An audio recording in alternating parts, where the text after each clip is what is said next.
Fleet Admiral Duel of the Vorn Empire stood with his hands behind his back, eyes fixed on the blue-green planet rotating slowly in the holographic display. The soft blue light cast shadows across his stern face. 3 golden bands on his uniform sleeve marked his high rank, earned through decades of successful conquests. "Computer, magnify Sector 4, he ordered. The image zoomed in to show swirling white cloud patterns over blue ocean. "Such an abundance of water," he muttered. The command deck of the flagship Dominant Will was quiet except for the soft beeping of instruments. 20 officers worked at their stations, monitoring the data coming in about this new target.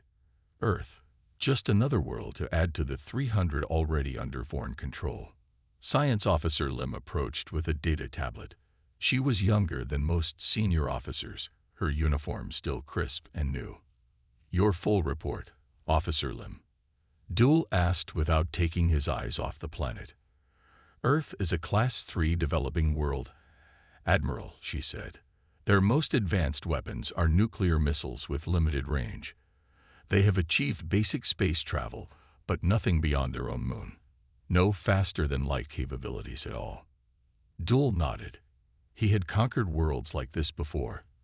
They always surrendered quickly after the first show of force. "Their political structure?" he asked. "Divided into approximately 200 separate nations, sir. They constantly bicker among themselves. No unified planetary government." Lim scrolled through her data. "Their largest military powers are concentrated in regions they call North America, Eastern Europe, and East Asia." Duel finally turned from the hologram. "Your assessment of resistance potential?" "Minimal, sir. Their weapons cannot reach our ships in high orbit. A standard display of force should be sufficient." "Another routine conquest," Duel said with a hint of disappointment. After 3 centuries of military service, he found little challenge in these easier missions. "Prepare the standard invasion protocol." Communications Officer Sun approached. Unlike Lim, Sun was a veteran, his uniform bearing the marks of multiple campaigns. "Sir, I feel I should bring something to your attention," Sun said, his voice careful.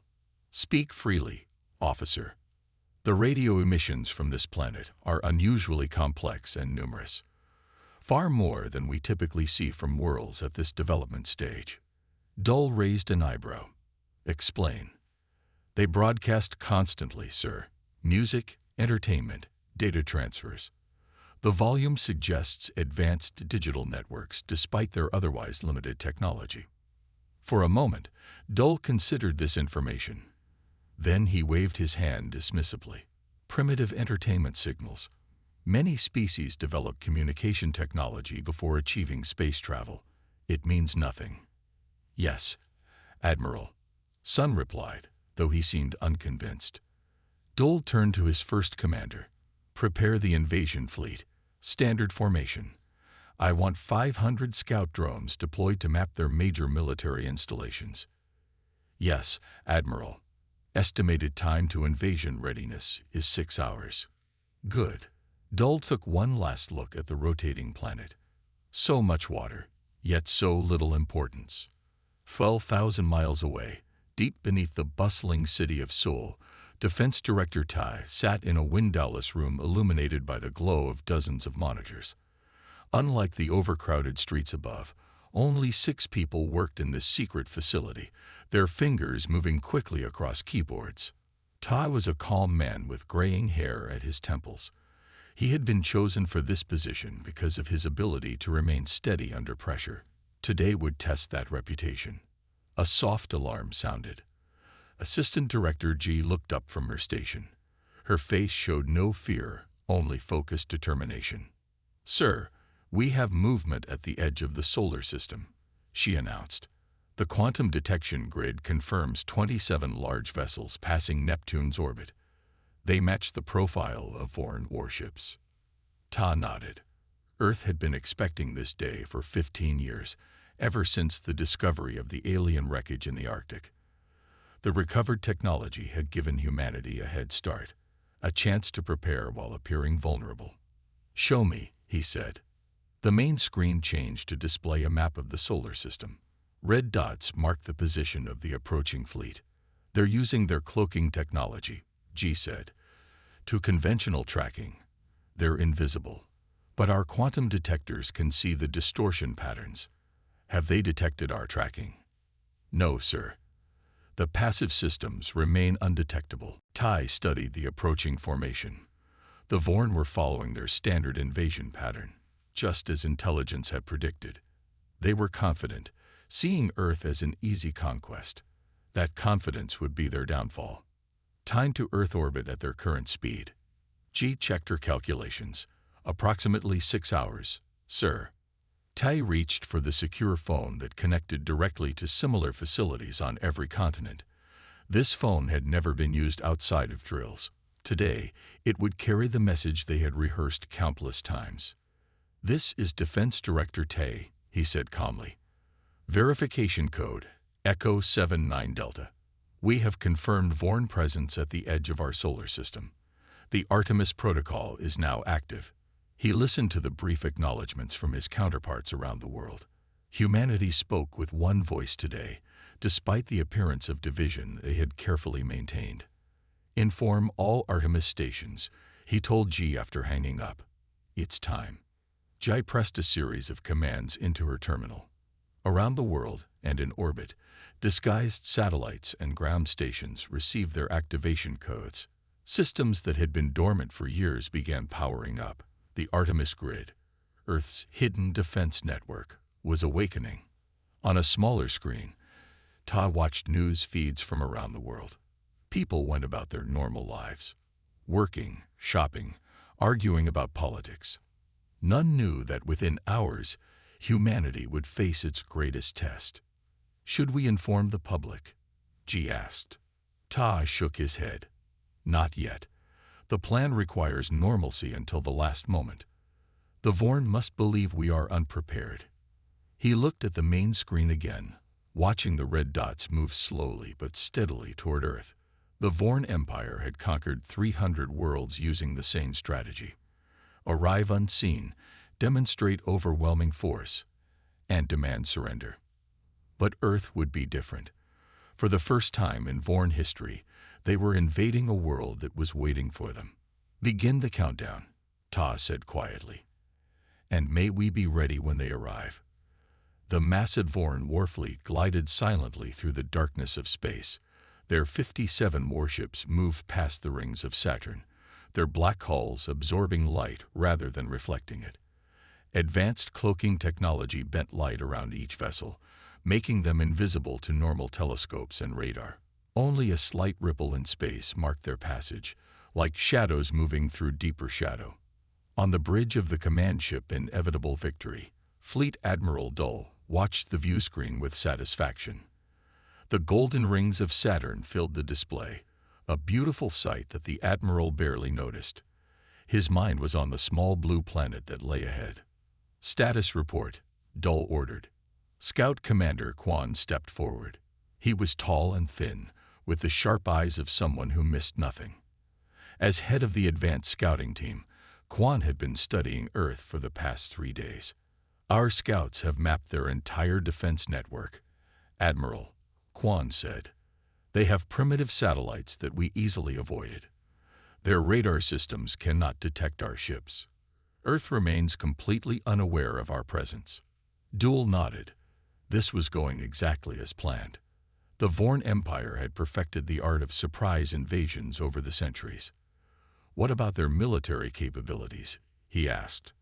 Quan displayed a holographic map showing blue dots scattered across Earth's surface. These are their major military bases. Their aircraft can only fly within their atmosphere. Their most powerful weapons are nuclear missiles with limited range. They could not reach our ships even if they knew we were here. Primitives, muttered First Officer Ban from his station. Indeed, agreed Duel. And what of their communications? We have identified their major broadcast centers, Quan said. We can override them all simultaneously when the time comes. Dull studied the data with practiced eyes. There was nothing unusual here, nothing to suggest this would be anything but another easy conquest for the glory of the Empire. Recommend standard conquest protocol, Quan concluded. Show of force followed by demands for surrender. Admiral Dole smiled. He had overseen 43 planetary conquests in his career. None had lasted more than a few days. Primitive worlds like Earth always surrendered quickly once they saw the power of the Vorn fleet. Prepare the intimidation broadcast, he ordered. I want our ships positioned above their major cities when we decloak. Maximum visual impact. Communications Officer Sun began programming the broadcast that would soon interrupt all Earth transmissions. Message ready, Admiral. Good, Dole said. We will reveal ourselves in exactly 2 hours. I expect surrender within hours after that. The Emperor will be pleased to add another water-rich world to our holdings. Lieutenant Pack approached with a data tablet. Sir, I've been monitoring their communications. There's something strange about their internet traffic patterns. Dole frowned. Explain. Their digital communications are extremely advanced for their technological level. The encryption is surprisingly complex. The Admiral considered this for a moment, then dismissed the concern. Many species develop communication technology before achieving space travel. It means nothing. Yes, sir, Pack said, but he still looked worried. Dole turned back to the main view screen. Continue approach. Next stop, Earth. Deep beneath Washington, D.C., in a facility unknown to the general public, General He stood before a large curved screen. The room was filled with the soft sound of typing as 20 operators worked at their stations. The lighting was dim to make the displays easier to see. The main screen showed the solar system with a cluster of red dots moving steadily toward Earth. They're passing Jupiter now, reported Captain Ba. 57 ships, just as our long-range sensors predicted. General He nodded. She was a tall woman with short hair and a face that rarely showed emotion. Today was no exception, though inside she felt the weight of what was coming. They're following exactly the pattern we expected, she noted. Their approach vector matches the data we recovered from the crashed scout ship. The Artemis Control Center was one of 6 similar facilities hidden around the world. For 15 years, they had been preparing for this day, building defenses in secret while making sure Earth appeared defenseless to outside observers. All tracking stations report normal function, said Major Kim. The quantum gravity sensors are working perfectly. We can see them, but they can't detect our surveillance. General He turned as the secure elevator doors opened. President Yoon entered, accompanied by 2 security officers. Everyone in the room stood at attention. At ease, the president said, "What's our status?" The Vorn fleet is proceeding exactly as expected, General He reported. They've maintained their cloaking technology throughout their approach. Based on their current speed, they'll reach Earth orbit in approximately 2 hours. President Yoon moved to the central display, studying the movement of the red dots. He was a calm man with gray at his temples, chosen partly for his ability to make difficult decisions under pressure. Have they scanned our defenses? He asked. Yes, sir, replied General He. Their scout ships have been mapping our conventional military bases for the past 3 days. They've taken special interest in our nuclear launch facilities. But they've detected nothing unusual. No, sir. The Artemis grid remains completely hidden. All components are in passive mode, appearing as ordinary satellites or communication towers. The president nodded. For years, Earth had maintained the appearance of division and technological limitation. Countries publicly argued and competed while secretly working together. The recovered alien technology had been carefully hidden within existing infrastructure. Artemis grid status, asked President Yoon. General He touched her tablet, bringing up a new display showing thousands of green dots scattered around the planet and in orbit. Ready to activate on your command, sir, she replied. All systems report green status. The quantum disruptors are charged and calibrated. The drone swarms are in position throughout the solar system. The president looked around the room at the men and women who had worked for years preparing for this moment. Earth has never been truly united before, he said quietly. It took the threat of invasion to make us set aside our differences. "Do you think they suspect anything?" asked General He. President Yoon shook his head. "The Vorn have conquered hundreds of worlds. They're overconfident. That will be their mistake." On the main screen, the red dots continued their steady approach toward the blue planet. In homes and offices around the world, people went about their day, unaware of what was coming. News programs reported on politics and celebrities. Children went to school. Life continued normally. Only a few thousand people knew that everything would change in the next 2 hours. "Maintain communication silence," ordered General He. "All stations continue passive monitoring only. Let them think we're blind to their approach." The waiting continued as Earth prepared to surprise those who thought they were the surprisers. 50 years earlier, on a cold winter night, something had fallen from the sky into the remote mountains of North Korea. Local villagers reported seeing a strange green light and hearing a sound like thunder. The North Korean military arrived first, surrounding the crash site with armed soldiers. What they found changed human history forever. It wasn't a meteor. It was a ship, clearly not made by human hands. The metal of its hull was unlike any material on Earth. Inside were the bodies of 3 beings that looked nothing like humans, tall with blue skin and 4 arms each. Within days, despite ongoing public hostilities, the leaders of North Korea secretly contacted South Korea, then China, then the United States. Within weeks, scientists from 20 countries were working together at the crash site, hidden from the world. "We are not alone," the President of the United States had said during that first secret meeting of world leaders. "And if one alien ship found us, others will come. We must be ready." That day, the Artemis Protocol was born. Named after the goddess of the hunt, it would allow humanity to defend itself while appearing harmless. Now, 50 years later, that preparation was about to be tested. The Artemis grid surrounded the Earth like an invisible web. To anyone looking from space, it appeared to be nothing special, just ordinary weather satellites, communication arrays, GPS networks, and even random space debris. But each piece was far more than it seemed. Weather satellites contained quantum sensors that could detect the gravitational distortion of cloaked ships. Communication towers housed energy projectors that could disable alien technology.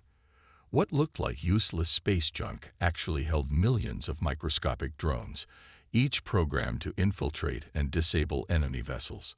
All of this had been built using technology reverse-engineered from the crashed ship. The aliens had used quantum entanglement in their communication systems, allowing Earth scientists to develop detection systems that worked instantly across any distance. For 5 decades, Earth's nations had maintained a careful show of division in public. They argued at the United Nations, competed in sports and trade, and sometimes even fought small conflicts. But behind closed doors, they worked together on the greatest secret project in human history. Now, in Brussels, Defense Minister Jin hurried down a long corridor deep beneath the European Union headquarters. His security badge opened 5 separate doors before he reached the command center. The room was large and circular, with screens covering every wall. 50 people worked at computer stations arranged in concentric circles. Jin checked his watch as he approached EU Coordinator Yun, who stood at the central command station. "All stations report ready," Jin announced. "The Vorn fleet will be in optimal range in 17 minutes. Yun, a serious woman with short gray hair, nodded. "The Jakarta station confirms the Vorn are maintaining their approach vector. They're following standard invasion protocol, exactly as our intelligence predicted." On the main screen, red dots representing the Vorn ships moved steadily toward Earth. Around them, a green web showed the Artemis grid coming fully online. "And they still believe we're primitive?" asked Ian. Jin pulled up a data tablet showing intercepted Vorn communications. "Their intelligence is decades out of date. They see our public technology, our rockets, our satellites, our divisions. They have no idea what's waiting for them." 50 years of preparation, Yun said quietly. "Sometimes I still can't believe we pulled it off. Every nation working together while pretending to be enemies." Jin smiled slightly. The old joke about humans. The only thing that could unite us would be an alien invasion. Turns out we didn't even need the actual invasion, just the threat of one. On another screen, they could see similar command centers in Washington, Beijing, Moscow, New Delhi, and Johannesburg. In each, teams of operators prepared the final activation sequences for their regions of the Artemis grid. Global Defense Council is assembling, reported a communications officer.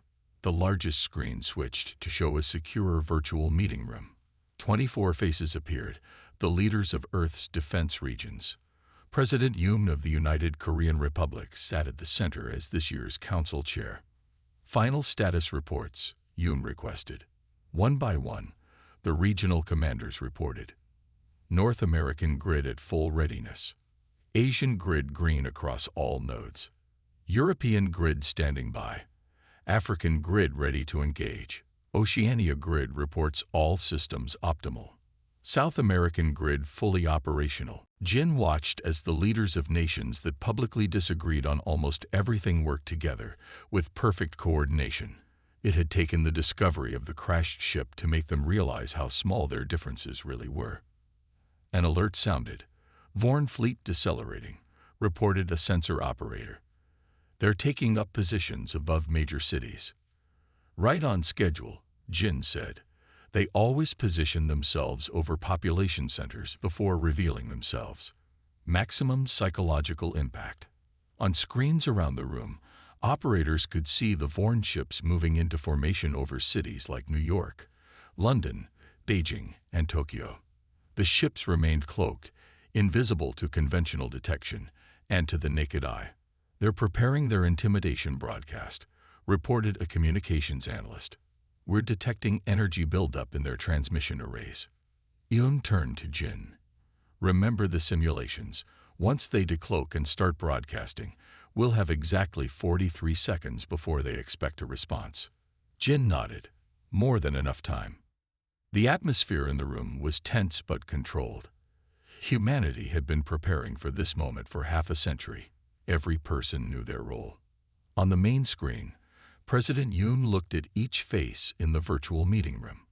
Leaders from democracies, monarchies, and dictatorships, all united in this moment. For 50 years we have prepared, Yoon said. We have maintained our secret while building our defenses.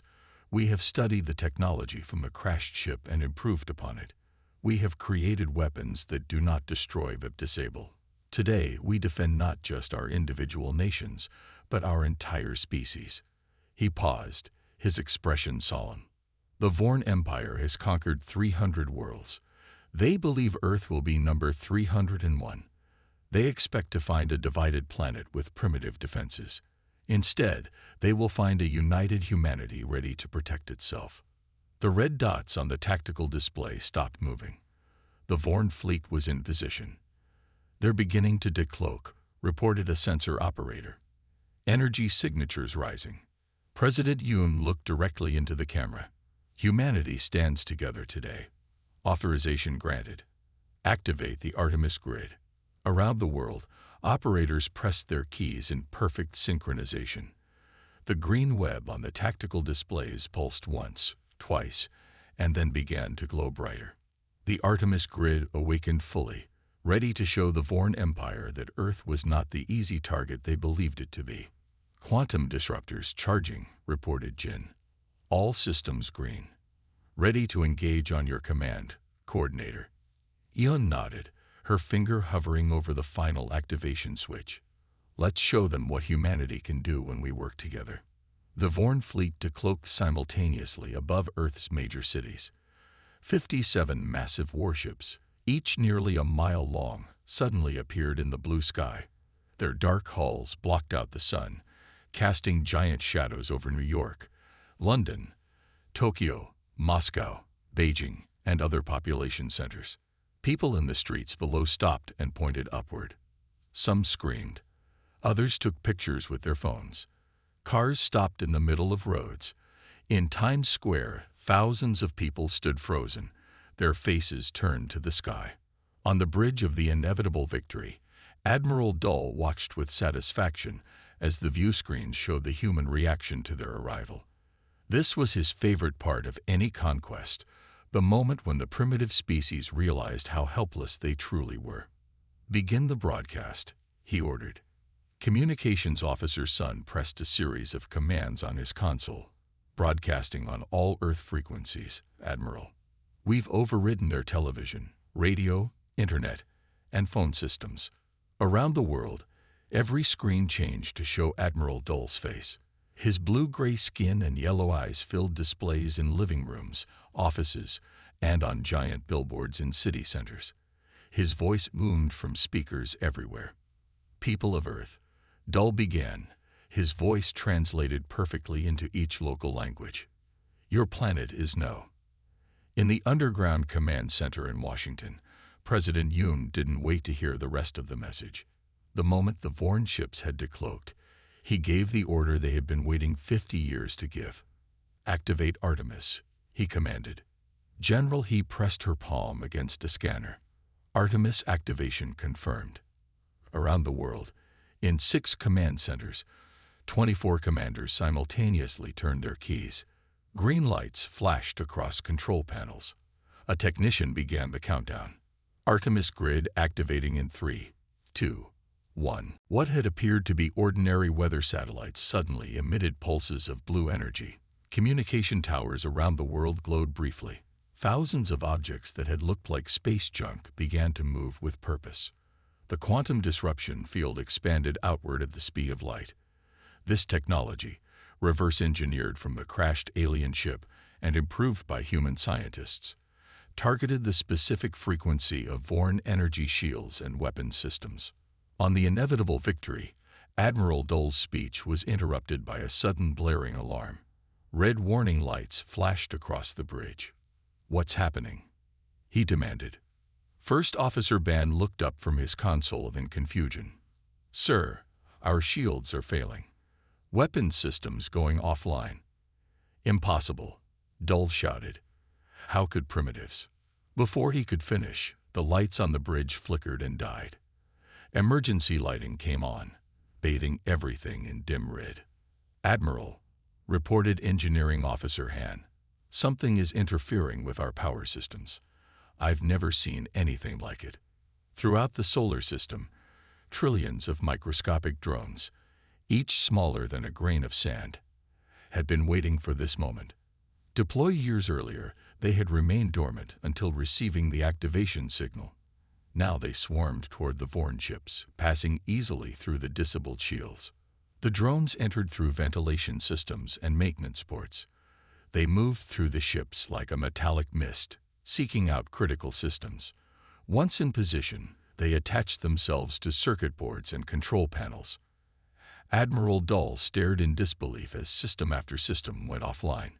"Get me answers. How is this happening?"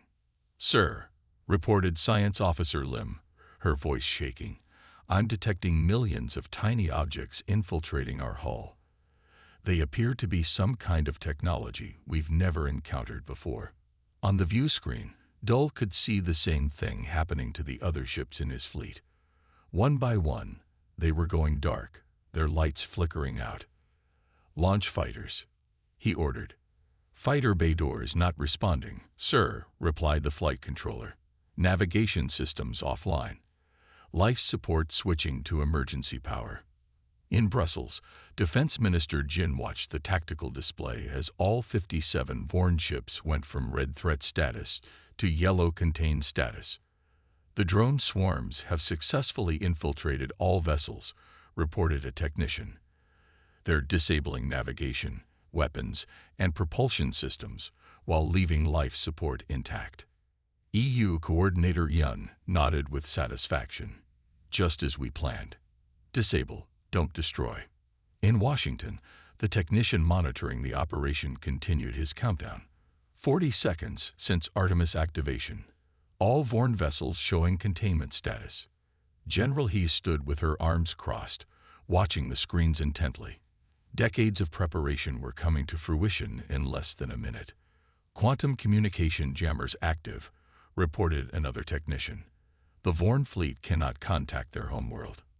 In orbit, the Vorn ships hung motionless, their engines disabled, their weapons powerless. Inside, confused crews tried desperately to understand what was happening. Admiral Dull had experienced battle many times, but never anything like this. There had been no attack, no exchange of fire. His mighty fleet had simply stopped working. How? He asked again, more quietly this time. Their technology was primitive. We scanned their entire planet. There were no advanced weapons. Science Officer Lim looked up from her readings. Sir, I'm detecting quantum entanglement signatures. This technology shouldn't exist on a world at their development stage. For the first time in his long career, Admiral Dull felt fear. The Vorn Empire had conquered 300 worlds using the same strategy, but they had never encountered anything like this. In the Washington Command Center, the technician completed his countdown. 70 seconds since Artemis activation. All Vorn navigation and propulsion systems neutralized. All weapons systems offline.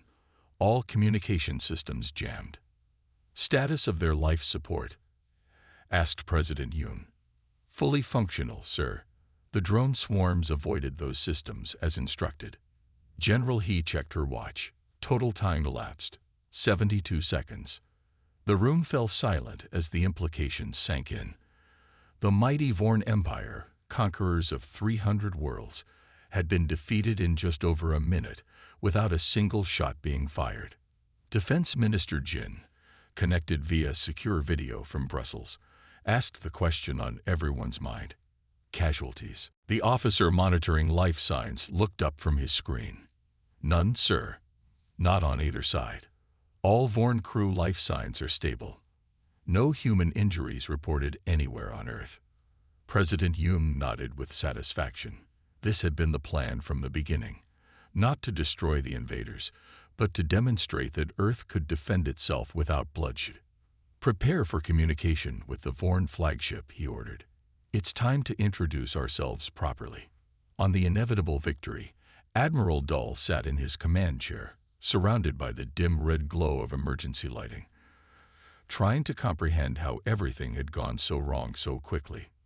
Sir, said Communications Officer's son, we're receiving a transmission from the planet's surface. They're requesting to speak with you. Dull straightened his uniform. Even in defeat, he would maintain his dignity. Put them through. The people of Earth were about to reveal their true selves to the galaxy. 24 hours after the 72-second war, Admiral Dull found himself in a situation he had never imagined possible. His uniform was wrinkled, his pride wounded. He sat across from President Yoon in a hastily arranged conference room beneath the United Nations building in New York. The room was simple but elegant, with a long wooden table and comfortable chairs. Flags of Earth's nations lined the walls. Through a window, Dull could see one of his ships floating helplessly in the sky, surrounded by small Earth aircraft.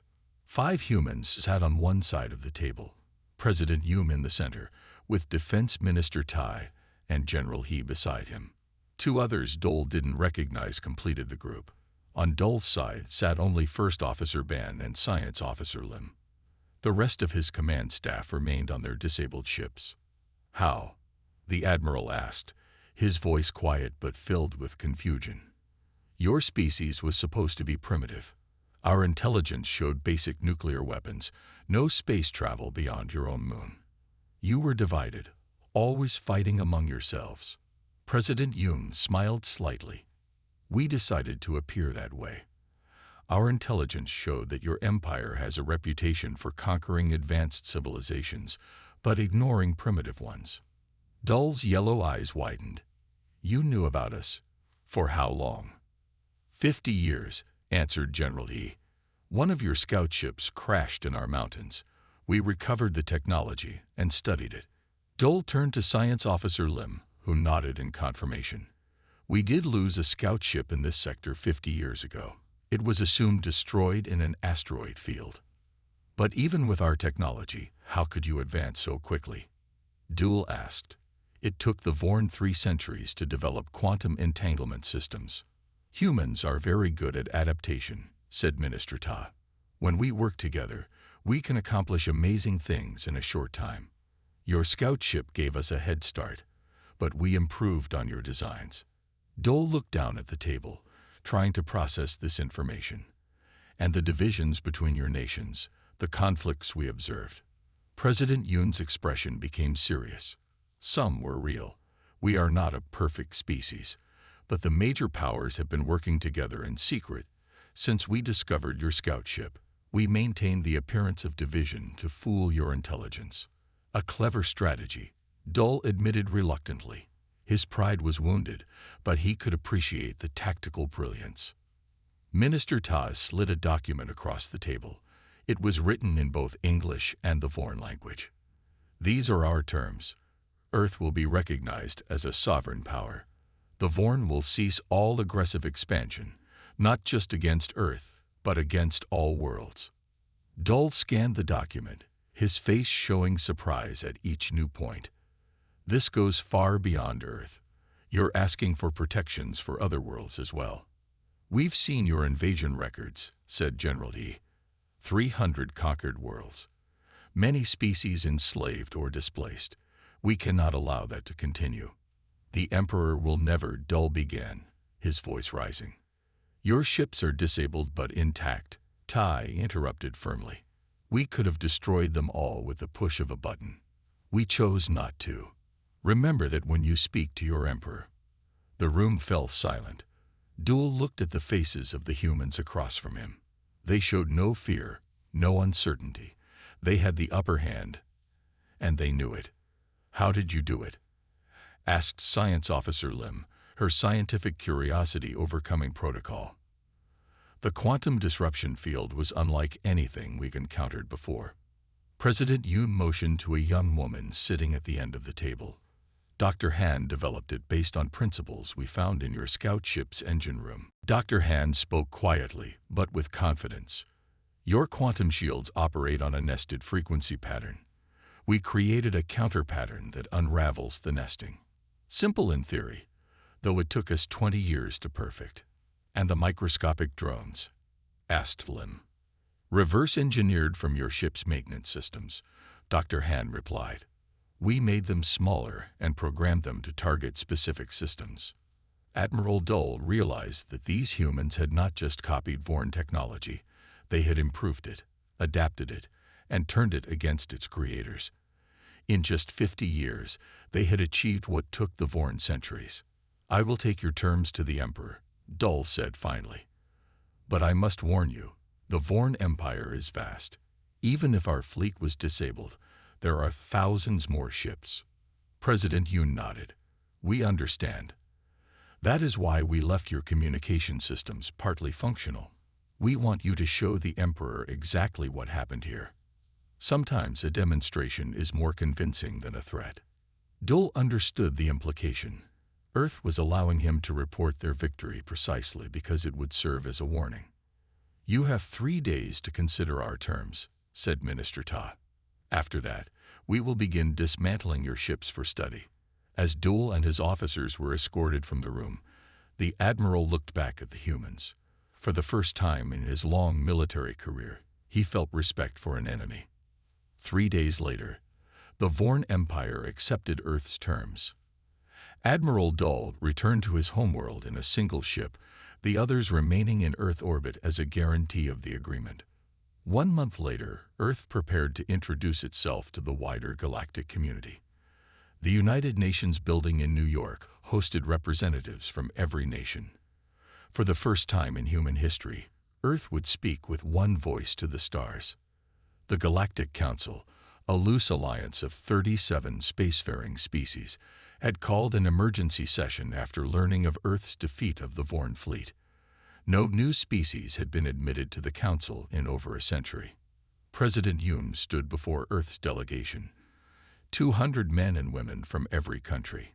"Today we take our place among the stars," he said, "not as conquerors like the Vorn, but as explorers and diplomats." A sleek silver spacecraft, Earth's first true starship, built using a combination of human ingenuity and adapted Vorn technology, waited on a launch pad in Kazakhstan. It would carry Earth's representatives to the Council meeting at a neutral space station. Among those chosen to represent humanity was Dr. Han, whose quantum disruption field had disabled the Vorn fleet. As she boarded the ship, she carried data crystals containing scientific and cultural information to share with other species. "We come in peace," President Yoon had instructed the delegation. "But everyone should know that we can defend ourselves if necessary." The message was clear. Earth welcomed peaceful visitors but would tolerate no threats. On the Vorn homeworld, Emperor Kan reviewed the treaty one final time before pressing his seal into the document. In the 1,000-year history of the Vorn Empire, no such agreement had ever been signed.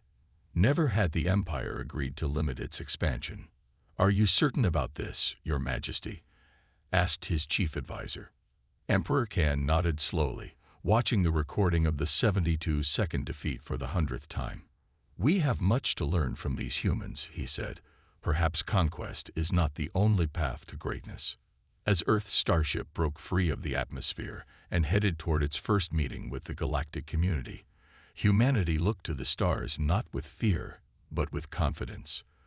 The species that had once seemed primitive had revealed itself to be anything but, and the galaxy would never be the same. The end.